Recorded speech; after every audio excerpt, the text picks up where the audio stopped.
If you enjoy watching Common Ground online, please consider making a tax-deductible donation at lptv.org. Lakeland Public Television presents Common Ground, brought to you by the Minnesota Arts and Cultural Heritage Fund and the citizens of Minnesota. I want to welcome all of you to the 10th annual Turtle River Days, and we're in the History Tent celebrating the history of music through Gary Berger's studio, and we have music all day for you, starting at 9 and going till 8:30, 9 o'clock tonight.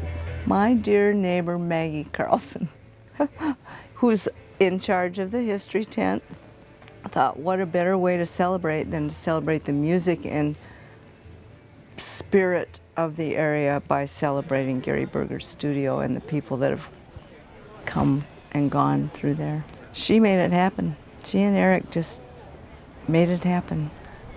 Today we have like 15, I believe. They were different acts that came. And it was not hard to get that many. As a matter of fact, when people started calling back, after I'd initially called a large number, I started getting nervous that how are we going to do this? And we started talking about 2 tents, and whew, it was so much, and we didn't really have any money at that point. We thought,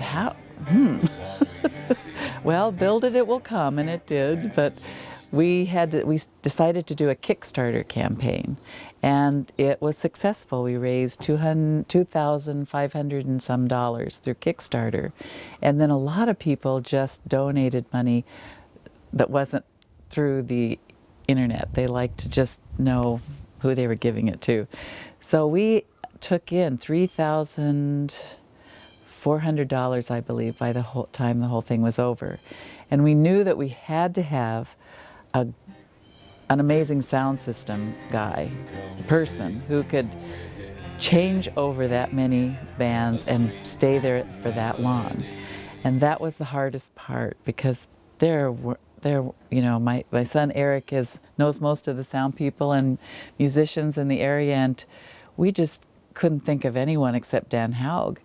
And he is one of the best sound people we have in the area. But he's not doing that so much anymore. He's pretty involved in KBXE and has a full-time job and didn't really, want to at first. But we desperately begged him, and he did it. He even stayed with his equipment all night and slept on the stage and got eaten up by mosquitoes and didn't sleep well. And then he worked that whole morning till evening, putting a great sound together. Every 10 minutes, those groups would switch. So one time a solo artist might be on, and the next a 6-piece band would come on. And he just handled it so well. And he credits a lot of that ease to Lance Benson, who was managing the stage and the mics, and so they worked well together and did a fabulous job. Just stepped off stage a moment ago, and we had a full house in here. We are honored to be here today in remembrance of Gary Berger, who passed away earlier this year. Gary was a mentor to me, but a mentor to hundreds of people throughout the community and the world. We miss him. I miss him dearly. He has assisted me in my recording career, my musical career, and my life. He's given me guidance in so many ways. We have a full day of music. We are at our 1 o'clock time, and we are going to be going till about 9 o'clock tonight. This is the first year they've done this much music, where we've brought in a full sound system and also had a lot of stage hands and people helping out on this event. It's going great, and the support today is huge. If you look around, there are just plenty of people with a big smile on their face. Another huge thing for me was Kent Christensen said, "I'll take care of the stage." I had no idea how to deal with that. And they found a gift from, I think it was Zion Lutheran Church, and they had an old stage they didn't want, and I think they donated it to us. It was almost as big as we needed, so Kent had 2 more sections made and then stairs, because it was a 2-foot stage, and that was like a dream come true. I had no idea that would happen, and I really thank Kent for that. And the amount of people that volunteered was another outrageous thing. It was twice as many as musicians. So there were 30-some volunteers that we had to count on to host the musicians when they came, make sure they had food to eat, knew where to put their instruments, welcome them, announce them. Sue Carlson did a marvelous job with that host committee, and we had food left over and happy musicians. They all really appreciated having something there for them. They each had a lanyard that said their name and then a pic from Gary's studio that Cindy and I found.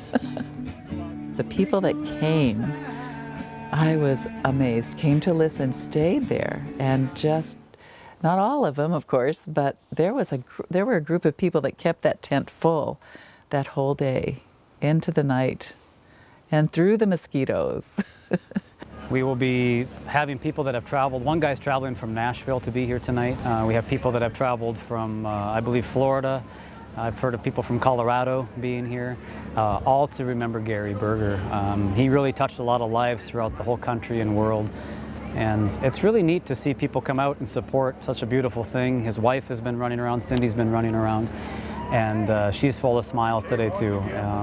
It feels good. It feels good to be here. It's such a rich area. People-wise, just the best people in the world. And heritage-wise, there's great history. We had a little tiny history tent the first year that people loved it. They'd go through those old pictures and, oh, I remember that, and oh, I remember that. I mean, at one time it was a town of over 3,000 people with several hotels and schools and churches and other things. General stores and other things. Lots of saloons, I think, and the train going right through. And it's all forgotten because there's nothing, very little left over in Old Turtle River. So we want people to know about that and what it used to be. We started out using the old 71 bar, the parking lot, the grassy field that was there, and they had a lot to do with Turtle River Days. The 1 o'clock parade is always the hit of the day. We were struggling to find enough things to be in the parade those first years, and Gary, won't you be mayor and ride in the parade? I don't. But Tom Reese had that beautiful old car, and Tom says, come on, Gary, this will be fun. So we made him the signs, Gary Berger, Mayor of Turtle River, running on the No Progress platform. And he was happy to do it for many, many years. He got into it. That was a family effort. It took us 2 years. Mitch Blessing built the steel frame, and then I covered it with, and he had all the mechanics so the legs would move and the head bobs and moves and the tail moves. So then I covered the big shell with chicken wire, and then I sewed the cover for it, and my daughter Mary did that incredible head with those eyes that just follow you as you're there. Last year my daughter Sarah rode her, and this year Gary's niece Gwen Fruey Berger rode her. Fulton Gallagher has always created his own crossword puzzle. The first year it was all about Turtle River. So if you weren't from here, you'd have a little bit of trouble answering those questions. And it's a 2-hour time limited contest. First person to get it done completely and correct wins $100. And Fulton's done it every year. People line up just waiting to get that puzzle. Thomas Sand and Gravel, the Thomas family has always been huge supporters, both of our Spring Thaw, which is our only fundraising event of the year to help pay for Turtle River Day. And this year they sponsored the tractor pedal pull contest for kids from 4 to 12. It was the Thomas families and Subway put that on for us, and the kids just had a ball. We had not too many crafters the first year, maybe 12 booths. We had the history tent up, kids games, and the big parade, and that was it. And the next year, it just grew as it was, and then we added the 5K in the morning, and New Salem started doing the pancake breakfast. The car show has always been there too, but we never had room at 71 Bar, so down where the new site is, they always had just a show up with your ride and show it off, kind of very casual, sponsored by Scenic Auto Body. Bouncy houses, this was our first year for 2, and Sovdes from the Liquor Lodge have provided us the use of the field for these last 2 years, and it's been marvelous. I think that this just kicked off that whole idea of keep that music alive in Turtle River, because it's been brought to life through the years, and Gary definitely was a big part of that. I think of us moving, I moved here in the 70s, and I met my husband up at the 10 Strike Bar dancing to the local music, and Gary was a part of all those people that we met there. Charlie Nason's band and the Known Only Locally group that played dance music up there. So I feel like it's just the right place to continue to support that music. KBXC did us such a good favor. They without a lot of asking, decided to just push it, and they played a lot of the musicians' music throughout the week. They interviewed Christy Miller and said, "What's the deal with this Turtle River place? That seems like it's happening out there." And she said, "I don't know. I don't know how it happens, but if anybody has an answer to that, it could make money, the ingredients." And I kept thinking about it. I've been thinking about it a lot, and I really do think it's the seeds of Gary Berger being here, because he,